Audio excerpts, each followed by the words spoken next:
This is sophisticated. Very nasty piece of work. Do you ever wonder why we seem to give a lot more leeway for things like slasher movies to be schlocky, but when it comes to other subgenres, we're a lot less accepting of it? I get where it comes from, since in the possession subgenre, for example, you have things like The Exorcist to compare to, whereas a lot of the movies that brought slashers into massive popularity already had a good bit of sweet cheese blended in there, but like, I don't know, man, I'm a sucker for a good, fun, brain-turned-off possession film. The first two Conjuring entries are movies that I actually consider to be quite good. They knew exactly what they were. They were throwbacks to 70s and 80s haunted house films. They didn't take themselves overly seriously, had some fun with some gimmicky but still well-motivated scares, and had a central cast of characters that was very strong and made for an easy way to care about the story despite the overall simplicity of things. They are well-made haunted house movies that I have a lot of love for.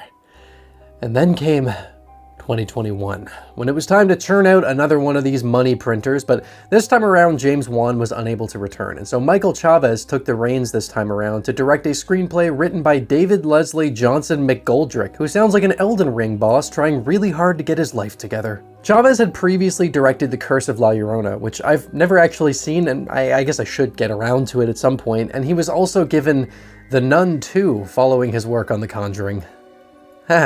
James Wan has a particular stylistic flair that I've always really appreciated, and it's fairly clear that Chaves is greatly inspired by his approach to horror, but with that being said, The Conjuring The Devil Made Me Do It is a pretty substantial step down from the first two entries. Now, that's not to say I hate it, because while its script is rather anemic and there are some bizarre creative decisions that we'll get to, what Chaves is very successful with is in crafting fun scares that are even more gimmicky than James Wan's, and his approach to tone is also something that I thought worked quite well. Primo schlock, and you know, at times, that's just what the doctor ordered, baby. There are schlocky movies that I can say I love, but The Conjuring The Devil Made Me Do It has some problems that stop me from being able to go that far with it, so let's talk about this thing that I sort of forgot even existed until the trailer for Last Rites popped up. The court accepts the existence of God every time a witness swears to tell the truth.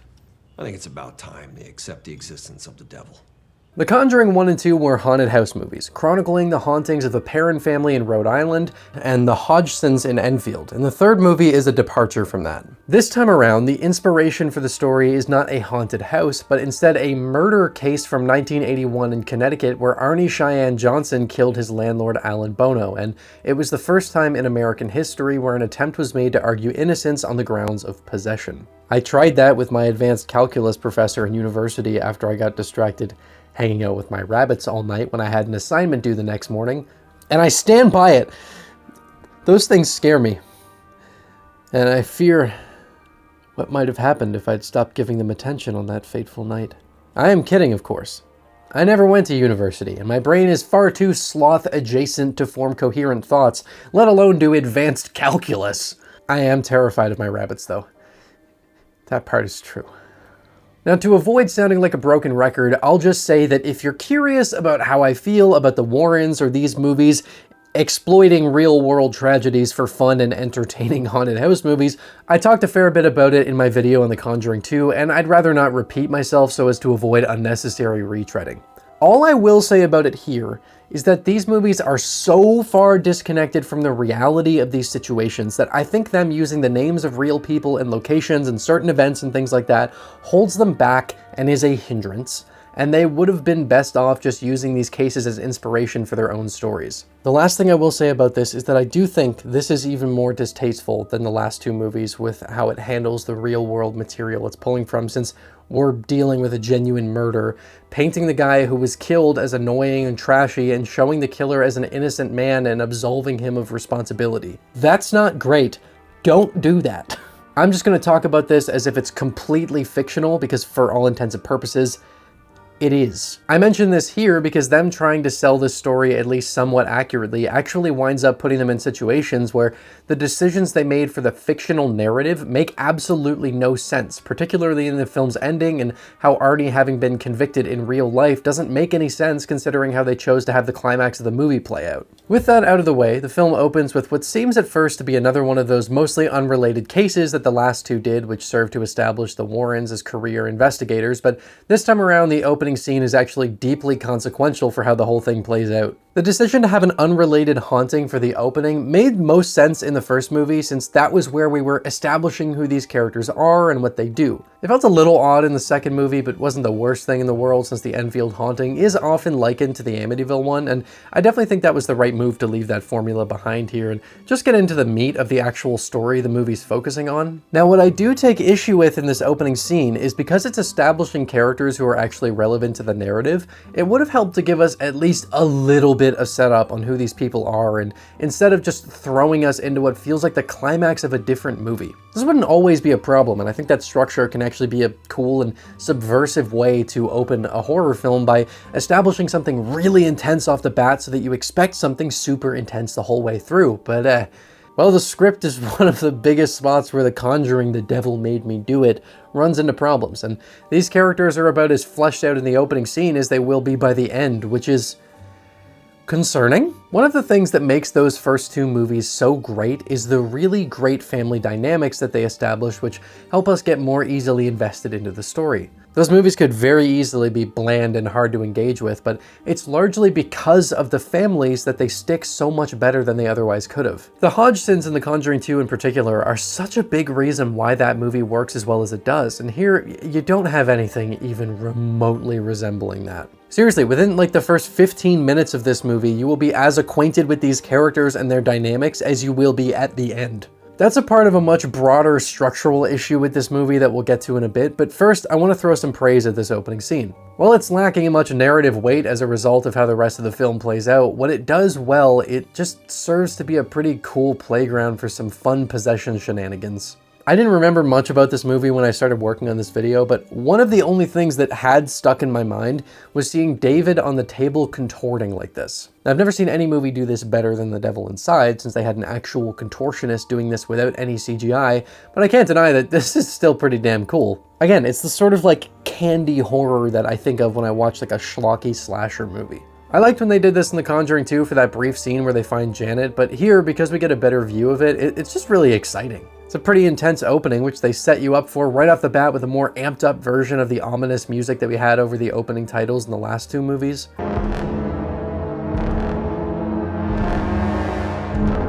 It's more aggressive and leads into an amped up opening fairly well. Now, with that being said, because this scene is so over the top, they didn't leave themselves with much headroom in terms of cranking up the intensity throughout the runtime like you'd normally expect to see in something like this. It's a fun scene, but it's pretty empty and sets the movie up for something that I don't think it was particularly interested in fulfilling. The premise for this movie is that we have this kid who's possessed at the start, and his sister's boyfriend tells the demon to take him instead, which it obliges without any hesitation. Following that opening, there's a bit of a time jump, and it's here where the movie feels like it's going to start setting up Arnie and his girlfriend Debbie as our central characters, but that is not the case. See, when I said the movie doesn't flesh out the characters very well, I wasn't just saying that because the time that we do spend around them isn't spent well on developing. It's largely because we barely spend any time with them at all. They're here for the first little bit, then they all but vanish basically for the remainder of the entire movie, acting purely as a vehicle to get the Warrens into another battle with evil, and that's where almost all of the focus goes. It often feels like the movie itself is forgetting that Arnie even exists, so every once in a while we just get a brief scene of like, hey, remember this is also going on, between stretches that are spent purely with the Warrens. Their ultimate goal is leading up to trying to save Arnie from the demon that has a hold of him, but it's so easy to forget that that's actually what's going on. That time jump feels a little awkward. I get what they were going for with it, opening with that scene of Arnie allowing the demon to take him over and then skipping ahead to show things going all right. We go to a stage where the guards are lowered for these characters because nothing has happened yet. Although I don't think this creates any actual tension for the viewer since, I mean, we obviously know that things are going to go wrong. With that in mind, it would have been really great if this time was handled more effectively. The tone sort of becomes too carefree. Like, it would have felt more creepy if there was more of a focus on Arnie's fears of what happened and what may come of it. There's a little bit of that, but it would have been nice to pull more anticipation from it. It's also got a pretty damn egregious example of a scare archetype that always really bothers me, where something manifests behind a character or out of their view, which has absolutely no purpose beyond being an "ooh, look at that" moment for the audience. If you can motivate these things, fine. They're not doing that here. Like, if it's building up a sense of characters being surrounded by these haunted things in the background, that's one thing. The Haunting of Hill House is a great example of that, where it is absolutely filled with hidden ghosts in the background, but that works there because The Haunting of Hill House is about a haunted house, and that helps to build up the atmosphere of the story. There is absolutely zero purpose to this demonic manifestation of the Satanist, who we'll talk about in a bit, appearing behind Arnie while he's cutting a tree down and then disappearing when he turns. It's that last part that bothers me, because why in God's name would the thing manifest only to disappear before being seen? It's already intimidated him in a much more confrontational way. Like, what is this? Unmotivated scares bother me a hell of a lot more than cheesy or gimmicky ones. So it may just be a me thing, but this annoyed me, especially because I think it would have been really cool if the thing had stayed there and then Arnie turned his head and it just stared at him. If they'd spent the first act of the movie on Arnie thinking that whatever he let into his body on that night has left and he may be okay, only for it to slowly settle in through creepy moments like this that he isn't actually free and that something very bad is going to happen, they could have had a really ominous buildup going on here. Instead, this whole thing is rushed through in less than 15 minutes at the start of the movie. There's not really a sense of impending danger with Arnie, since the only things that happen before the big scene are a jump scare and that moment I mentioned in the tree, so it's not like the movie feels like it's building. It culminates in a scene where Arnie starts to hallucinate and sees his landlord as a threat, so he winds up killing the dude and getting arrested in the middle of the street covered in blood. Another reason I don't think this worked all that well is because the landlord character is deeply annoying from the moment we meet him. These movies, while they are definitely gimmicky haunted house films, have always done a good job with the characters, and I feel like if they'd made this dude feel more dimensional and fleshed out, then the scene would have hit a lot harder. I also think that it was the wrong decision to have this section of the film play out from Arnie's perspective in a lot of ways. Like, just imagine if there had been a successful exorcism at the start of the movie, but we hadn't seen Arnie transfer the demon from David into himself, and then throughout the first act we watch as he starts to look more and more frightened and disturbed, but we're not seeing why. That could have been so good, but again, it seems like the movie wasn't really interested in actually using Arnie as a character and just needed a bridge for the Warrens and some evil shit to cross paths again. That then makes me feel like they would have been better off entirely with a story along the lines of the Warrens directly being targeted by the Satanists, since they keep stopping possessions from taking place. Maybe she had a plan that she would be worried they would be able to put a stop to, and so she uses one of the totems on them from the beginning. Or, maybe it was a form of vengeance for them pushing away demons in the past. Like, there could have been so much more motivated storytelling here. Very little about how their part of the story plays out would need to change if this is what they'd done, but it would have allowed for the movie to feel more focused on making sure that their plotline and characters were given more attention, instead of going with this weird, disconnected approach to telling the story that just feels really messy. It also would have made sense as a through line from the second film, since that one introduced the Warrens being targeted, so having them just come across another case in the third movie sort of feels like the pacing of the trilogy is falling backwards, like the intensity of the narrative is dialing itself down, but the intensity of the movie itself is cranked up without any substance. I don't mind that they wanted to focus more on Ed and Lorraine's characters, I welcome it, but if they were going to do that, they should have just done that and avoided needing to distract from the part of the story people are actually invested in, because it's the only part the movie has bothered developing even slightly. And I struggle to even go that far with it. I think the biggest reason that the Warrens even work in this movie is just because we're already invested in their characters from the work done in the last two. There are a couple of moments where you can feel the charm of their relationship come through, but there's nothing even remotely close to things like the scene where Ed plays guitar, where he laments needing to sleep away from her, or anything like that. I don't think I can sleep this far away from you. Well, you're gonna. It'll give you something to look forward to when we get home. Those scenes and the development in the first two entries are doing so much heavy lifting for us, giving a shit about what happens here. And of course, that's a part of any story told over multiple entries. It's often as satisfying as it is because we've spent time with them before, but it just doesn't feel like this movie wanted to push that forward in any way. You're gonna ruin your dress if you go in there. The Warrens are entertaining in this movie solely because of Patrick Wilson and Vera Farmiga and the fact that they were developed well over the first two movies, but even with that, they feel so much more thin this time around. One thing that felt really strange to me is that in The Conjuring 2, the big thing going on between the two of them as they're helping the Hodgsons is that Lorraine is terrified of Ed being involved with these cases as a demon was threatening his life. It was a huge driving force in that story, and with that context, it feels so strange to watch this movie where the supernatural attacks are way more direct this time around, and Ed even starts the movie almost getting killed when the demon possessing David tries to stop his heart and he winds up in a coma, which affects them throughout the rest of the story. I'm at least glad that they had it be something that wasn't just thrown away, but the issue that I have is that this attack brought Ed way closer to being killed than he was in the second movie, so it just felt really weird for Lorraine to not show even the same amount of concern and worry, but it should have been way more this time around because the threat seemed so much more confrontational. Again, it just feels like a step back for these characters when we have established traits like this being completely ignored. I get if they don't want to retread ground the other movies have already walked, and to this movie's credit, it's not the same overly repetitive film just redoing what the first two did and absolutely does have its own identity, but things like this just don't feel like they're helping to keep the movie feeling fresh. It makes the characters feel inconsistent and poorly realized. I also feel like the treatment of the Warrens takes them from being purely charming into like nearly cartoon characters at this point, with this interaction between Lorraine and a cop being a good example of that. You know, I actually met Elvis once. Yeah? Was that before or after he died? Before. And after. There's a general sense of just not really giving a fuck with this script. Like, they had a cool story idea and then just threw down a bunch of words to get the story from point to point instead of actually wanting to spend any time on making the writing interesting.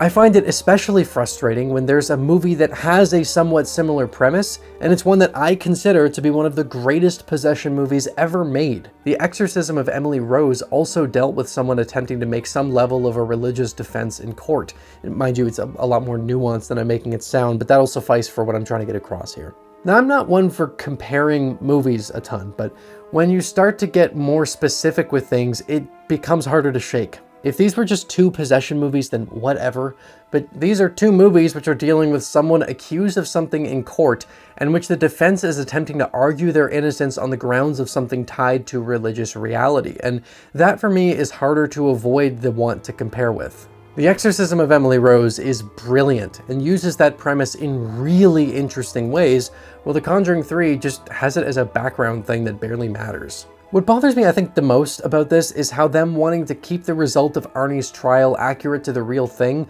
causes the ending of the movie to make absolutely no sense. Arnie Cheyenne Johnson was found guilty of murder, and the same result comes at the end of The Conjuring 3. But the problem is that the climax of the movie is so insanely over the top, with Arnie floating up in the air and causing all the windows to explode. It is batshit insanity, and there are prison guards who witness this happening. This could have resulted in some cool stuff the movie could do, going down the path of how this affected the court case and how such an immense display of the supernatural shook people who had no belief in it prior, but it doesn't. That's not even mentioned. For a movie that's about trying to help someone stay out of prison, there is almost nothing in the way of that actual court case. We see him charged at the start of the movie in a super brief scene, and then we get one other scene of it at the end of him being sentenced. I'm not saying the movie needed to be a court drama like a lot of The Exorcism of Emily Rose was, but I do think that for such an important part of what this movie was pulling from, they really could have used at least a little more here. Now, one thing that I do want to talk about is Chaves' approach to directing, because while it's very clearly been inspired by James Wan, this is a very different feeling movie than the first two, and not just because the writing is a lot worse. Now, to be fair, there is some stuff in this movie that I genuinely really like. I think that Chaves' approach to visual tonality results in something that I could absolutely put on in October and it would feel right at home. There's this Southern Gothic aesthetic to the whole thing that I really enjoyed, but where I found the movie really runs into trouble is in how Chaves goes about capturing these scenes that usually look best when the movie is paused. There are some bizarre editing choices for this one, with these really off-putting flashes into things like the perspective of the Satanist or through the more cerebral scenes, and I don't mean that in a good way. It feels like a lot of the thought process in terms of trying to make this movie look good was to make it look super flashy, like random slow-motion shots would somehow add something to the movie when they mostly just wind up feeling really cheap. Flashy is the best word for a lot of this, but it always just feels awkward and out of place when we suddenly get these really jarring edits that feel like the sort of thing you see when people make those edits of movie scenes for YouTube shorts or something like that. That's not to mention the 1 or 2 times the movie fades to black after a scene concludes like this is a goddamn made-for-TV movie, which is a baffling decision to say the least, and it makes it feel like they had no clue how to connect scenes effectively. Fade to blacks are a part of movies, there's nothing wrong with it, but I think it's the speed at which they fade away and the scenes that they choose to fade from. It does not feel smooth. Also, my god, this has one of the most egregiously digital looking green screen sequences I've seen in a while. With a script that already felt pretty damn disjointed and unfocused, this kind of thing just makes it feel more janky. The editing really hurts this movie. That being said, the locations, the sets, the aesthetic of things is great. There's a solid vibe to the movie that is at times undoubtedly schlocky, but that's okay and I like it. Where it falls apart though is in how Chaves decides to capture these scenes that look really great, again, if you hit pause. There's just never really a sense of space that allows you to settle into these otherwise cool looking scenes because of that weird editing I mentioned, and also just, I don't think the cinematography here is nearly as good as the last 2 movies. Those were stylish haunted house films that had James Wan's clear creative stamp on them, and well again, you can see some of that here. This is a much more generic looking movie that at times just winds up looking really cheap. Now, all of that being said, where I think The Conjuring 3 finds the most success is when it's in these really stylish locations so it can lean on everything else to make up for the shoddy cinematography and weird editing choices and bad writing. And to Chaves' credit, while there's absolutely no signs of showing how to build suspense effectively here, he does understand how to execute fun and stylistic scares that are going to go a long way to making this an entertaining movie for a lot of people despite all of its shortcomings. David's exorcism at the start is a good example of the sort of thing I'm talking about. I like that shot of the bloody hand on the shower curtain. I thought the bodily contortions were really cool, and then towards the end of the movie you get some great looking effects like when the Satanist is ultimately killed. A lot of what I had fun with had to do with her, like this shot where she suddenly teleports behind her father to attack him. I enjoy where she messed with Lorraine's mind to confuse her by showing a duplicate of herself, which they look to do with a stunt double for whichever shot's allowed for it, which I appreciated. That being said, the fact that we know that she can teleport makes many other moments in the film really stupid, where she just decides not to do that when it would absolutely be in her best interest to do so.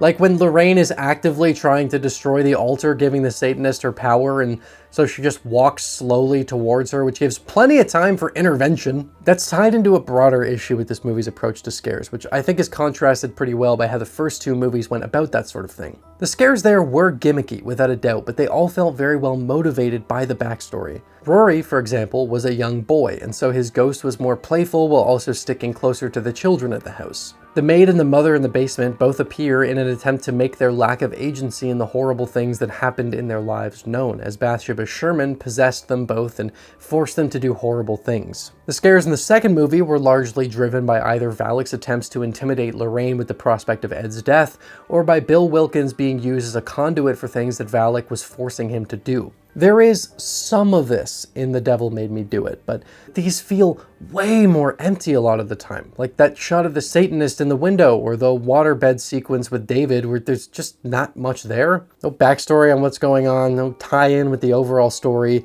It's just a scare for the sake of having one without much thought put into making it mean anything. Like, wouldn't it be spooky to have the ghost in the waterbed? Sure.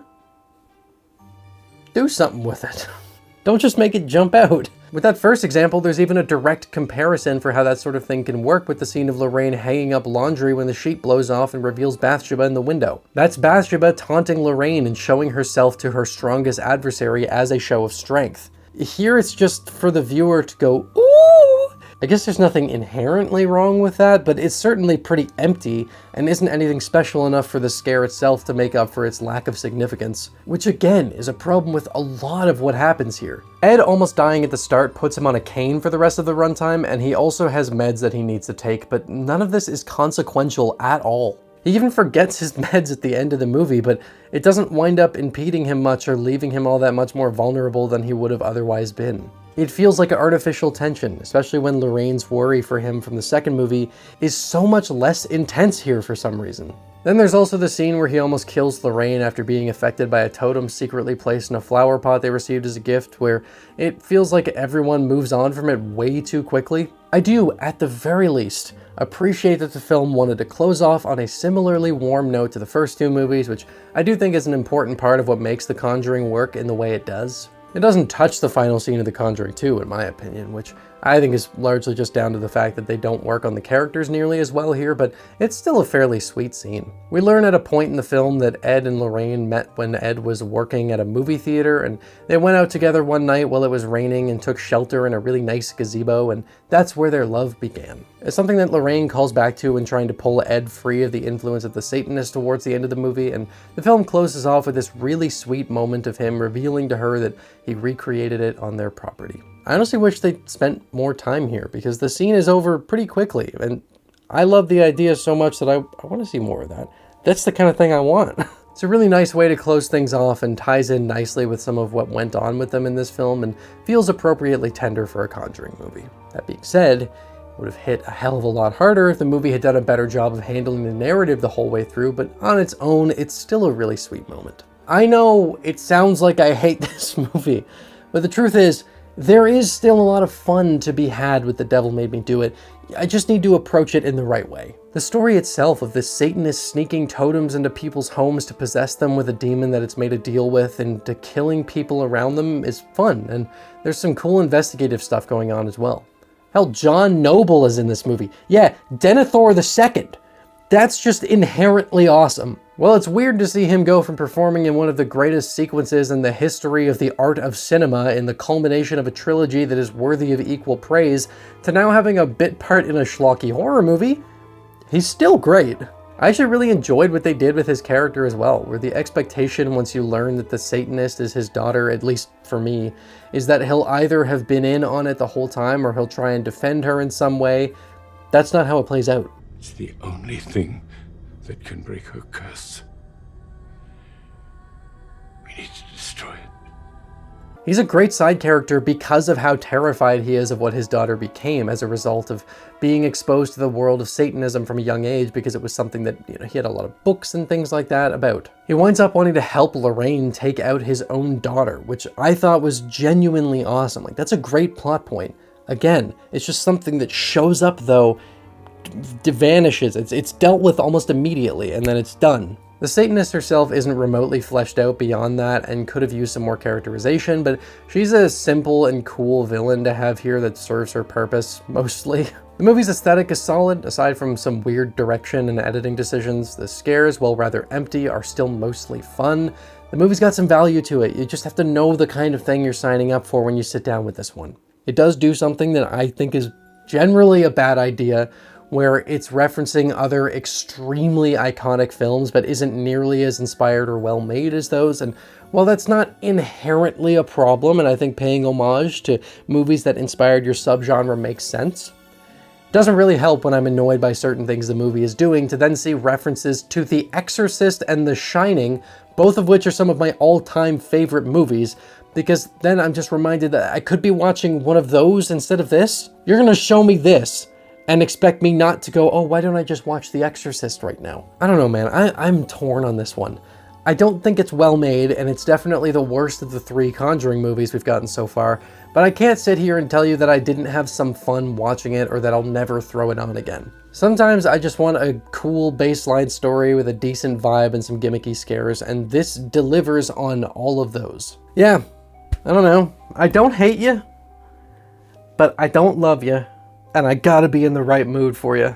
Because my God, you are a flawed baby. Thanks for watching through to the end. I hope you enjoyed the video enough that you want to see more, and if that's the case, consider subscribing and hitting the notification bell because YouTube can sometimes suck at recommending channels. A huge thank you to my wonderful Patreon supporters and YouTube channel members who are a massive help in allowing me to continue committing as much time as I can to making these videos. If you want to gain access to things like behind the scenes material or gain early access to my videos, consider supporting me on either platform. As always, thank you for stopping by Rocklin Graves. I hope you've enjoyed your stay.